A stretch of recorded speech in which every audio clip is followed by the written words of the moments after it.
کہ یہ جو بچے کم سے مرتے ہیں تو اللہ سبحانہ و تعالیٰ فرشتوں سے پوچھتا ہے، خاص طور پر ملک الموت سے سوال ہوتا ہے کہ جب تو روح قبض کرنے گیا میرے اس بندے کے بچے کی اولاد کی تو اس نے کیا کہا، اس مصیبت پر اس نے کیا کہا۔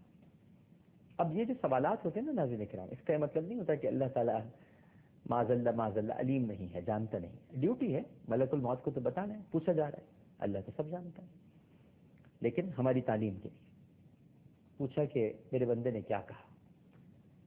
تو جب ملک الموت جواب دیتے ہیں کہ جب ہم نے ایک ننھی سی روح قبض کی، ایک منا سا بچہ جو سوئمنگ پول میں ڈوب گیا 4 برس کا تھا، جب اس کی روح کو قبض کیا تو آپ کے بندے یا بندی نے انتہائی عاجزی اور انکساری کے ساتھ کہا ان للہ و انا الیہ راجعون، یہ اللہ ہی کا مال ہے اور اللہ ہی کی طرف سے لوٹ کر جانا ہے۔ تو اللہ سبحانہ و تعالیٰ ارشاد فرماتا ہے تو پھر میرے اس بندے کے لیے جنت میں بیت الحمد تعمیر کرو۔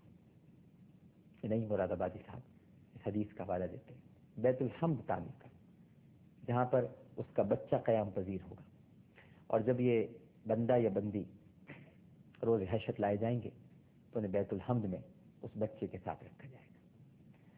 تو صدمہ تو ہے میری بہن، دکھ کی بات ہے کہ آپ کا 4 سال کا بچہ سوئمنگ پول میں ڈوب کے ہلاک ہو گیا ابھی رمضان میں۔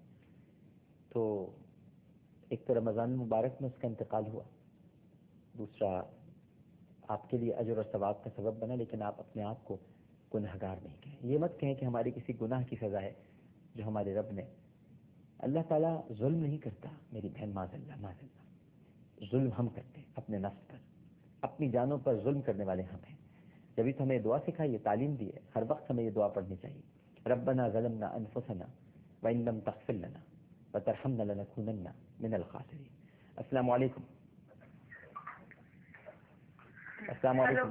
السلام علیکم۔ السلام علیکم۔ وعلیکم السلام، جی فرمائیے۔ وہ میں اورنگ آباد سے بول رہی ہوں، انڈیا سے۔ اورنگ آباد انڈیا سے بول رہے ہیں جی؟ اچھا، اپنے ٹی وی کی آواز ذرا بند کر لیں گے آپ؟ ہاں ایک منٹ، ہاں ایک منٹ۔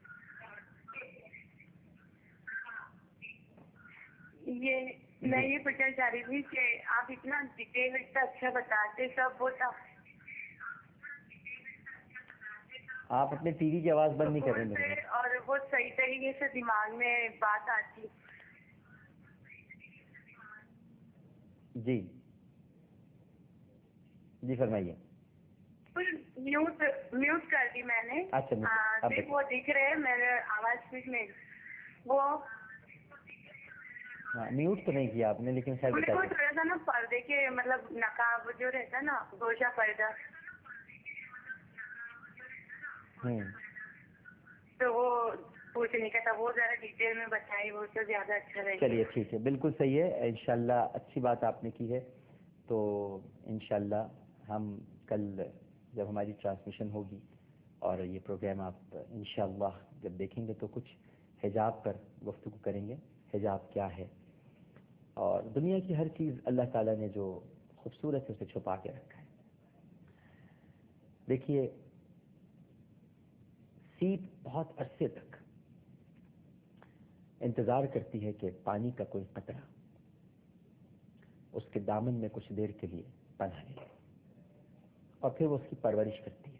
برسوں بعد جب سیپ کھلتی ہے تو اس میں سے موتی نکلتا ہے، اور بہت چھپا کے رکھتی ہے سیپ اسے۔ اسی طرح آپ قدرت کی جتنی صنائیاں ہیں ان کا اگر مظاہرہ کریں، مشاہدہ کریں، تو آپ کو کینو لے لیں، کیلا لے لیں، کوئی اور پھل لے لیں، یہ سب چھپے ہوئے ہیں۔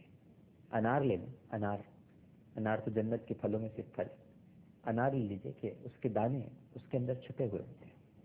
تو ہر چھپی ہوئی جو شے ہے وہ اللہ تعالیٰ نے اسے بہت سنبھال کر بڑی خوبصورتی کے ساتھ رکھا، اور عورت چونکہ مستور ہے، چھپی ہوئی ہے، لہذا اس کو مستور ہی کہا جاتا ہے۔ مستورات ہوتی ہیں جمع، خواتین کی جمع مستورات ہیں، تو چھپی ہوئی ہے، چھپا کے رکھا ہے پروردگار نے۔